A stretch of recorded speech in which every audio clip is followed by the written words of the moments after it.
भारत को हम साल हर साल से क्या, हम पाकिस्तान जब मार्ज़ वजूद में आया तब से हम साजिशें इनकी देख रहे हैं कि किस तरह से ये पाकिस्तान को दो लख्त करने के लिए आगाज ही से इन्होंने 48 से ये काम शुरू कर दिया था। अगर रिकॉर्ड पे आप देखें, जिस तरह से नेहरू जो है वो बुनियाद रख रहा था कि पाकिस्तान जो है उसको दो टुकड़े किया जाए, उसके बाद इन्होंने हम पे 6 जंगें मुसल्लत की और आज भी उनको चैन नहीं है। मोदी का जंगी जुनून, और इन्होंने जिस तरह से रात के अंधेरे में पाकिस्तान की कौम के ऊपर, सिविलियंस के ऊपर हमले किए, बेशक हमारी फौज ने मुंह तोड़ जवाब दिया, इनके 5 जहाज गिराए और पूरी दुनिया में इनको हजीमत का सामना करना पड़ा। लेकिन मुझे बताइए कि इसके ऊपर आप क्या कहेंगे कि भारत इस जमाने में, यानी इस दौर में जहां एक बटन जो है पाकिस्तान अगर दबाए तो भारत के बहुत सारे शहर तबाह हो जाएं, और हम भी ये इदराक रखते हैं कि वो भी एटमी ताकत है, इनका जंगी जुनून इनको उस तरफ ले जाने की इजाजत क्यों नहीं देता? इनके अंदर सोच नहीं है, इनके अंदर दिमाग नहीं है, या गौ माता जो उसका पी पी के पेशाब जो है वो आज इनका ये हाल हो गया है, ये क्या है, जरा बताइए। शुक्रिया शफी साहब। मैं इसमें एक दो बातें आपके जो माशाल्लाह आपने सारा सिनेरियो बड़ा ज़बरदस्त तरीके से बयान किया, मैं ऐड करूंगा इसमें। जी देखिए, एक है हिंदू जहनियत है एक, उसने कभी भी पाकिस्तान को तो खैर जिस तरह से आपने कहा हर वक्त लगे रहे, इसके पीछे लगे रहे, मुसलमानों को बर्दाश्त नहीं कर सकते। अच्छा, मुस्लिम्स को, मतलब ये उनकी बाकी चीज़ें और अपनी जगह है, जो उनकी बेसिक जो उनके एक यानी हिंदू मैथोलॉजी में चीज़ शामिल है ना, वो ये है, मुसलमानों को बर्दाश्त नहीं कर सकते हो। अब उनके अंदर जो ये शिवसेना और एक्सट्रीमिस्ट का ज़रा ज़्यादा जोर आया है, और इसके ऊपर वो और ज़्यादा आपने देखे हिंदुस्तान में मुसलमानों को जब दिल करता है जो उठता है वो घर जला देते हैं, उनकी दुकानें कारोबार तबाह कर देते हैं, मार देते हैं, छोटे छोटे बच्चों को खड़े होकर गोलियां मार देते हैं। मतलब मुसलमानों की बात कर रहा हूँ। ये बेसिक जो उनकी सोच है वो ये है। इसके बाद वो फिर आगे चलते हैं कि जी जो वहाँ के मुसलमान हैं उनको नहीं आबाद होने देंगे, उनको नहीं पलने देंगे, बढ़ने देंगे, उनके कारोबार पे खुद हावी होने की कोशिश करेंगे। साथ साथ पाकिस्तान के ऊपर, पाकिस्तान के मामलात में कुछ उनके अपने सियासी इंटरेस्ट भी आ जाते हैं, कुछ इलेक्शन सीटें, ये वो जो भी उनका सिलसिला है। पर्टिकुलरली मैं अब इस वाक़े के ऊपर आता हूँ जो इन्होंने किया 2-3 दिन पहले रात को। देखें, जो मैंने मेंटालिटी की बात की ना, उसमें आप ये देखें कि जंग के कुछ असूल है। हमारे मौला ने जंग जब भी शुरू किया है तो पहले जाके दुश्मन को ये कहा है कि बातचीत कर लेते हैं, तो बात मान लो हमारी, या फिर तुम चले जाओ, ख़त्म नहीं। लेकिन अगर तुम जंग पे हो तो पहले वार करो, हमला करो। हमला पहले नहीं की। यही हमारा मुसलमानों का और हमारे ख़ास तौर पे पाकिस्तान का पहल नहीं करनी जंग में। लेकिन अगर जंग शुरू की उन्होंने फिर हम मतलब बिल्कुल ठीक छोड़ेंगे नहीं। बिल्कुल ठीक हो गया।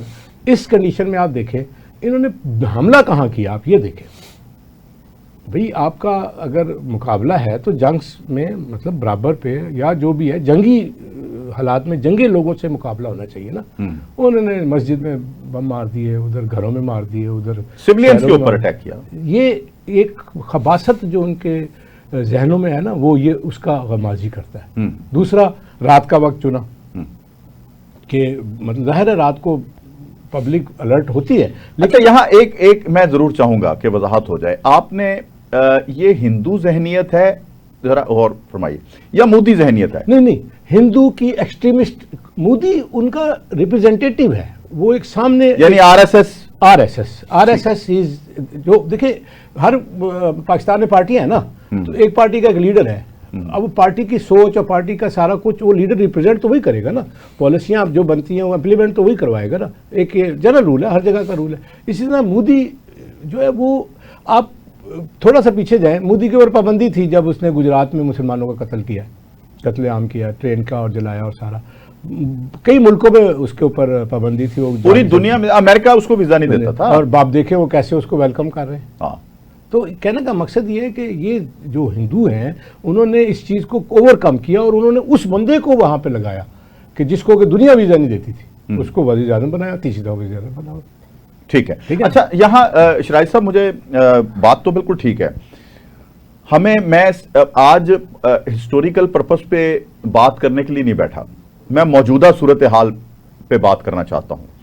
आप देखें कि ये रात को हमलावर होते हैं, इनकी आदत है, हमेशा से ये हमला रात को ही करते हैं। और इनका 65 में ख्वाब था कि हम नाश्ता लाहौर करेंगे, फिर वो नाश्ता आप लोगों ने ऐसा करवाया, आपकी फौज ने, आपकी फोर्सेस ने, कि वो कई साल तक उसकी गूंज उनके यहाँ रही और उसका बदला लेने के लिए उन्होंने मुल्क हमारा दो लख्त कर दिया। और उसमें ये कमीशन बने, जो भी बना उसका हिसाब हम खुद कर लेंगे कि क्या हुआ।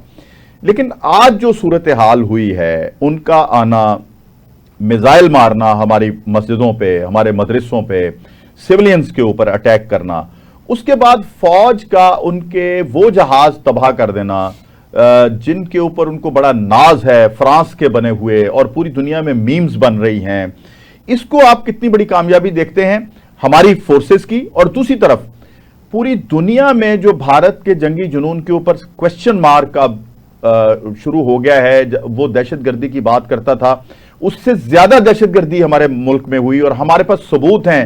कुलभूषण यादव हमारे पास है, इन सबूतों के साथ पकड़ा गया कि वो यहां क्या कर रहा था। तो आज हमारे पास सबूत होने के बावजूद हमने पहल नहीं की अटैक के लिए। हमने कहा बातचीत के लिए इनको मना किया जाए कि हमारी दहलीज के अंदर दाखिल ना हो, हमारी जो टेरिटरी है उसके अंदर दहशतगर्दी मत करें। लेकिन ये क्या हुआ कि पाकिस्तान के खिलाफ सबूत भी नहीं है। पाकिस्तान कह रहा है कि जी अपना इंडिपेंडेंट कमीशन बना दें, इंक्वायरी करें पहलगाम के ऊपर, तो 10 मिनट के ऊपर FIR हो जाती है और पाकिस्तान के ऊपर अटैक हो जाता है। इससे भारत का जो इंटरनेशनल जो उनका मकाम था उसको कितनी जख्म पहुंची? शमसी साहब, जो कुछ हो रहा है ये बाय डिज़ाइन है, ये ऑल ऑफ ए सडन नहीं हुआ, इसके लिए उन्होंने बड़ी लंबी प्लानिंग की है। देखिए, ये मामला सिर्फ पहलगाम के बाद जो है इनिशिएट नहीं हुआ, इसके डांडे एक और वाक़े से मिलते हैं, और वो है जब जाफर एक्सप्रेस पे बलूचिस्तान में हमला किया गया। ये जो दहशतगर्द थे इनके पीछे भारत ही था, और दहशतगर्दी के लातादाद वाक़यात हैं बलूचिस्तान के अंदर, इसी तरह सूबा खैबर में, बल्कि पाकिस्तान का शायद ही कोई शहर ऐसा बचा हो जहाँ दहशतगर्दी का वाक़या हुआ हो और उसमें किसी न किसी तरह भारत की दहशतगर्द एजेंसियाँ और हुकूमत जो है वो मुलविस ना निकली हो। हम इस पर एहतजाज करते रहे हैं और बैनुल-अक़वामी फ़ोरम पे भी ये मामला उठाते रहे हैं, और भारत के साथ सिफारती सतह पे भी हमने ये मामला उठाए हैं, लेकिन भारत उस पर तवज्जो नहीं देता। अब जब जाफर एक्सप्रेस का वाक़या हुआ तो उसमें आप देखिए कि बहुत बड़ा जानी नुकसान हुआ था, और वो जानी नुकसान उस नुकसान से बहुत ज़्यादा है जो पहलगाम के ड्रामे में इंडिया कहता है कि जनाब 26 अफराद को कत्ल कर दिया गया। तो उसको ये नहीं भूलना चाहिए कि उसके ईमा पे, उसकी आयनत से जाफर एक्सप्रेस में कितना जानी नुकसान हुआ था। अच्छा, वहाँ पे ख्याल ये था, इंडिया ने ये सोच रखा था कि पाकिस्तान उस मामले को बहुत ज़्यादा हाइप देगा और फिर एक बुनियाद बन जाएगी और जवाबी कार्रवाई भारत वहाँ से शुरू करेगा कि पाकिस्तान हम पे इल्ज़ाम तराशी कर रहा है। पाकिस्तान ने जिस हद तक मुमकिन था और जितना उस मामले की नज़ाकत के हिसाब से सोचा जा सकता था, पाकिस्तान ने उतना एहतजाज किया, बैनुल-अक़वामी फ़ोरम तक ये बात गई, आलमी मीडिया ने इसको कवरेज दी। डिज़ाइन यही था कि उसी वाक़े के बाद ही पाकिस्तान के ख़िलाफ़ जारियत शुरू कर दी जाती। लेकिन मैं समझता हूँ कि पाकिस्तान की हुकूमत ने, अफवाज पाकिस्तान ने, फॉरेन अफेयर्स ने, अवाम ने, मीडिया ने मिल के दानिशमंदी का सबूत दिया और मामलात को हाथ से निकलने नहीं दिया। उसके बाद जब भारत ने देखा कि उसके जो ख्याल था कि वो किसी और चीज़ को बहाना बना के पाकिस्तान पे अटैक करेगा, जब वो ना हुआ तो फिर पहलगाम का जो वाक़या जो है, वो जो ड्रामा है, उसको स्टेज किया गया। अब बिहाइंड द कर्टन भारत चाहता क्या है? भारत पाकिस्तान को प्रोवोक कर रहा है कि पाकिस्तान जज्बात में आए, और जज्बात को उभारने के लिए उसने एक हाइप क्रिएट की है थ्रू डिफरेंट मीन्स।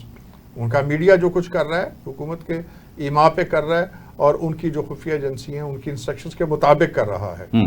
वो जो झूठ बोल रहे हैं और जो फर्जी दास्तानें बना रहे हैं कि उन्होंने ये कर दिया और वो कर दिया, उनका कोई सर और पैर नहीं है। मकसद ये है कि पाकिस्तान प्रोवोक हो, और उसमें सबसे जो बड़ी कोशिश हुई है वो ये है कि 80 जहाज़ भारत के, जिसमें 38 के करीब जो थे वो राफेल थे, और उसके अलावा दीगर जंगी जहाज़ वो फ़िज़ाओं में उभरे हैं। हमारी तरफ से भी इंटरसेप्ट करने के लिए जो तैयारियां थी वो मुकम्मल थी। यहाँ से भी 25-27 जहाज जो है फिजा में उठे हैं, लेकिन अपनी अपनी हुदूद में रह के। भारत चाहता क्या था? भारत ये चाहता था कि हमारी तरफ से छोटी सी लग़ज़िश हो, गलती हो, गलतफहमी हो, हम बॉर्डर क्रॉस करें, वो एक आध हमारा जहाज़ गिराएं और कहें कि जनाब पाकिस्तान ने एग्रेशन किया है। तो पाकिस्तानी एयरफोर्स ने कमाल महारत का, दानिशमंदी का सबूत देते हुए, अपनी फ़िज़ाओं में रहते हुए उनका जितना एग्रेशन था उसको नाकाम बनाया। उनके 5 जहाज़ भी गिराए और भारत को ये मौका नहीं दिया कि हम लाइन ऑफ कंट्रोल क्रॉस करें या उनकी फ़िज़ाई हुदूद में दाखिल होकर कोई ऐसा हमला करें जो जवाज़ बन जाए और उसके बाद फुल फ्लेज वॉर शुरू हो जाए।